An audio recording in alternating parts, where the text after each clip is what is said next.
Okay, this is review lecture 24D, polarization. Of course, after this, you should be able to describe and calculate planar polarization.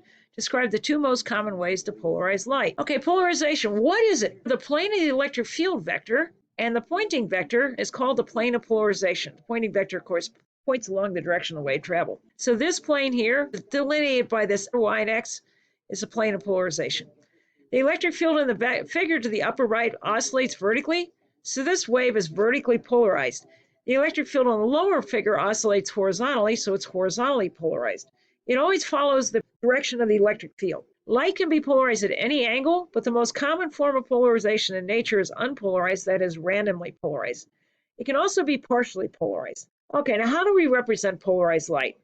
Well, we represent polarized light by a double-headed arrow, like this, in the direction of the E field vibration. So this is vertically polarized along the y-axis. So the E field is drawn this way with this double-headed arrow. The B field would be directed along the z-axis here because it's always perpendicular to the E field, and the direction of travel is towards you out of the page. It's dot.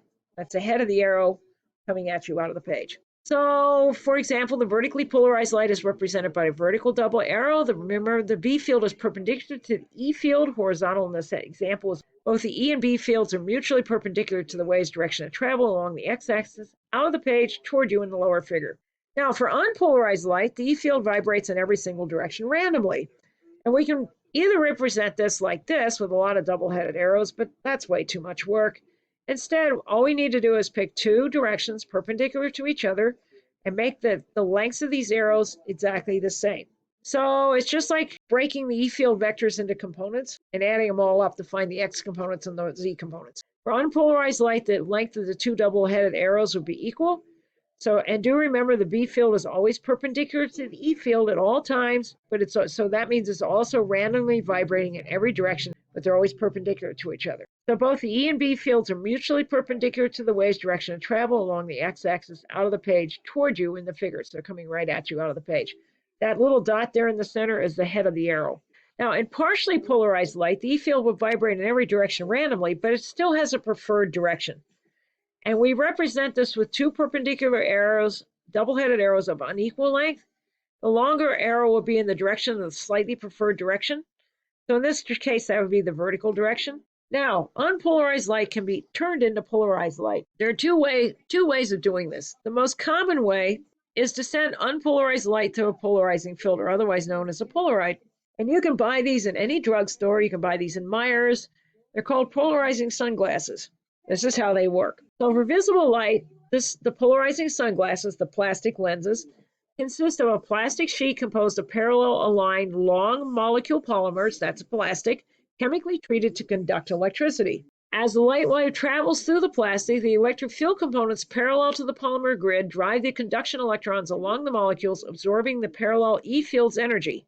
That is that part of the wave from the light wave. So in other words, here you've got unpolarized light coming in. Polymers are oriented vertically here. So anything that has a vertical component, any vertical component gets absorbed. The only thing that passes through are the horizontal component. So that's the direction of the E field that comes out. So in other words, the E field perpendicular to the polymer grid is transmitted and the light that is emitted is plane polarized. The direction of the transmitted polarization is called the polarizer axis. Remember, that's perpendicular to the polymer axis. An ideal polarizer will transfer 1/2 of the incident unpolarized light. You can sort of see this by looking at this. So the I transmitted is 1/2 of I naught, where I naught is the incident intensity. This is called the 1/2 rule for obvious reason. But be very careful. This can only be used for unpolarized incoming light. Never use this for polarized light. We'll show you what to do with polarized light. Use Malice's law. Suppose we have polarized light of intensity I naught approaches a polarizing filter. The only component that will be transmitted is the one that's polarized parallel to the axis. So E transmitted will be E naught times the cosine of theta. So here is the polarizer axis. Here is the incoming polarized light. And this is, of course, what's going to be the component that's going to be transmitted. And you can see that's associated with the cosine. Transmitted intensity is going to be proportional to the electric field amplitude squared. So I transmitted will be I naught times cosine squared theta. This is only for polarized incident light. Be very careful for this. This is also called, for obvious reason, the cosine squared rule. Again, use this only for polarized incoming light. A vertically polarized wave of intensity 1,000 milliwatts per square meter, is coming toward you out of the screen. After passing through this polarizing filter, the wave's intensity is, we'll use Melis's rule or the cosine squared rule. I transmitted is going to be I naught times the cosine squared theta. So you take the 1,000 milliwatts per square meter and multiply it by cosine squared of 45 degrees. That ends up being 1/2, or 5 milliwatts per square meter. An unpolarized light wave of intensity 1,000 milliwatts per square meter is coming toward you out of the screen encounters a polarizing filter whose axis is oriented vertically. After passing through this filter, what is the wave's intensity? 1/2 I naught, because that's the 1/2 rule, and it's just going to be 500 milliwatts per square meter. Now, Melis's law can be demonstrated with two polarizing filters. The first is called a polarizer, and it's used to produce polarized light of intensity IP. So you have unpolarized light coming in here, it goes through the polarizer. It'll come out at the angle parallel to the polarizer axis, and an angle theta with respect to vertical here. And the intensity of this will be IP. Anything that comes out of this whole thing depends upon the angle theta between this guy's polarizer axis and that guy's polarizer axis.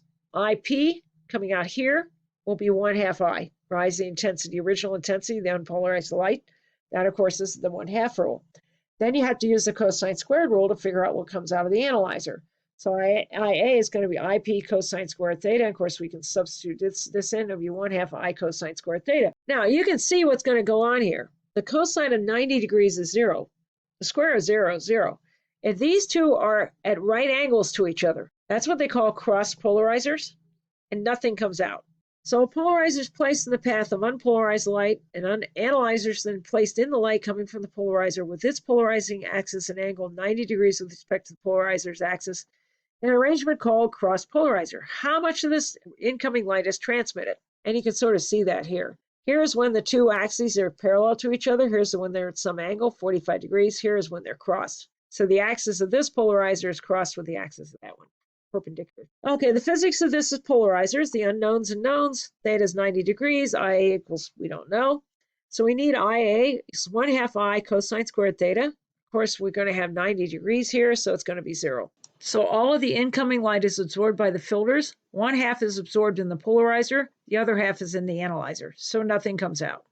Okay, so let's do an example. What happens if we place another polarizer between the two cross-polarizing filters such that the angle with respect to the first filter in the light path is at some angle other than 0 or 90 degrees? How much of any of the original incoming light is transmitted by this arrangement? And you should be working in these at home before we cover it in class or before you view the lecture video. So what's going on here? We've taken these two cross-polarizers that originally let no light through, and we're going to stick a third one in between there at some angle other than 0 or 90 degrees with respect to the first one. The physics of this is polarizers, and we want to make sure we number this so it makes it less confusing. You should do this when you do this. Do it in order of the light path. Here's where the light's coming from, the origin. So this is filter number 1, this is filter number 2, this is filter number 3. Okay, so the knowns and unknowns. The original angle is 90 degrees, but now we have a new one in here. We need to know the intensity coming out of this filter 3 here. And we know between these two filters, I2, which is what's coming out of this one right here, is going to be 1/2 I cosine squared theta 2. We just derived that a minute ago. I3, which is what comes out of this filter here, is going to be I2 cosine squared theta 3. We put this together, we have 1/2 I cosine squared theta 2 cosine squared theta 3. Since the next filter takes its light from the ones upstream of it, you end up with a series of factors, one for each filter. The first one is the 1/2, due to the fact that half the incoming unpolarized light is killed by the first polarizer. The second are all cosine squared theta. These angles are all relative to each other. So in other words, it's relative to the angle between the polarization axis of two adjacent filters. Now what happens if we put a number in here? So we're going to make this angle with respect to the first filter 60 degrees. All right, so we have the same thing we had before. Remember, filter 1 is here in the light path, filter number 2 in the light path, and filter number 3 is the third one in the light path. And now we have a 60-degree angle in here with respect to the first one. It means it makes a 30-degree angle with respect to the third one. So the axis of filter number 2 makes a 60-degree angle with the axis of the first filter and also makes a 30-degree angle with the axis of the third one. So theta 2 is 60 degrees, theta 3 is 30 degrees, and I3 we're trying to find. We have the formula I3 equals 1/2 I cosine squared theta 2 cosine squared theta 3. If we plug in our numbers, 60 degrees and 30 degrees, we wind up with 9.38%. Now, the best arrangement for transmission would occur when the angles are 45 degrees. Then I3 would be equal to 12.5%. Now, you want to look at this. It's kind of interesting. You've got unpolarized light coming in. If it hits the first filter, you lose half the light in the first filter, and the light comes out vertically polarized. Hit the second filter here, and assuming there's a 45-degree angle here, which is the best case, you'd wind up with it polarized at 45 degrees. It's being twisted. Then you hit the third filter. Originally, nothing came out of this filter, but now 12.5% of the original light comes out of the filter, and the light is now horizontally polarized. That's pretty cool. This is polarization by reflection. Generally, light reflected from a surface is at least partially polarized in the direction that is parallel to the reflecting surface. You've probably noticed this and not even known what you were looking at. You're driving on a bright sunny day, and the windshields of the other cars glare into your eyes. This is what you've witnessed. Or you're on the lake, and the lake is really calm, and you see that glare. Okay, it's very annoying. Okay, so as the angle of incidence is varied, there will be one angle that will cause the reflected and refracted rays to be perpendicular to each other. So what's coming in here is you've got incident unpolarized ray representing by arrows going in this direction, and of course the dots here are the arrows coming towards you and away from you. So that's the crossed arrows, equal crossed arrows. And it comes at a certain angle, theta naught, and it's interacting with a medium with a different index of refraction than the original medium. Part of this will be reflected, and part of it gets refracted. When you have a certain angle, you end up with the reflected rays entirely plane polarized. And this occurs when there's one angle that will cause the reflected and refracted rays to be perpendicular to each other. So in other words, there's a 90-degree angle in here between the refracted rays and reflected rays. And it's really hard to say refracted and reflected, especially 50 times. And very confusing, so be very careful to read this in test questions. At that point, the reflected ray is totally plane polarized in the direction that is parallel to the reflecting surface, and that's represented by these dots here. Those are the arrows that are into the paper here, parallel to this air glass interface. Now, what happens? The missing component ends up in the refracted ray, and the refracted ray gets partially polarized. This angle of incidence is Brewster's angle, theta b, and since theta b plus theta r equals 90 degrees, we can use Snell's law. N1 sine theta b equals N2 sine theta r. We can substitute in, and we wind up with N1 sine theta b equals N2 times the sine of 90 degrees minus theta b. And of course, that equals cosine theta b. You take the sine divided by the cosine, you wind up with the tangent. So theta b, which is Brewster's angle, will be the inverse tangent of N2 over N1. Polarizing sunglasses take advantage of this. They reduce glare, because the strong polarization of light that's reflected from surfaces, especially horizontal surfaces, can cause extremely annoying glare from those surfaces on sunny days. Since this light is strongly polarized in the horizontal direction, the use of glasses with vertical polarizing filters block the glare. And these glasses are called polarizing sunglasses. Now, if you're ever in the store and the label's fallen off of a pair of sunglasses, and you don't know whether they're polarizing or not, there's a very easy way to test that. Actually, there's two easy ways to test it. There's the cross-polarization method. If you can find another pair of sunglasses where the label hasn't fallen off and you know they're polarizing sunglasses, look at some light overhead and look through both glasses, the lens from each of the glasses, and rotate them. If you rotate them and the light disappears at one point, the pair of glasses, they're the unknowns, are also polarizers. The other way you can do this is you only have one set of glasses, okay, no other polarizing glasses to test them against. All you need to do is find a reflection from a surface. Look at the reflections from the surface through the polarizing glasses, through the lens of the glasses that you don't know, and rotate it. If you rotate it and it disappears at a certain point, the glasses are polarizing. This polarizing axis will be perpendicular to the surface. Unpolarized light, traveling in the direction shown, is incident on polarizer 1. Does any light emerge from polarizer 3? Well, it depends on these angles here. Now notice these are crossed with each other. So without 2, nothing will come out. So 1 and 3 are 90-degree angles, so without 2, nothing comes out. As long as 2 does not line up with either this one or this one, as long as 2 isn't vertical or horizontal, then you will get something out. How much you get out will depend upon this angle in here. So as long as the angle with respect to the first polarizing filter is not 0 or 90 degrees or an integral multiple, 90 degrees, you get something out.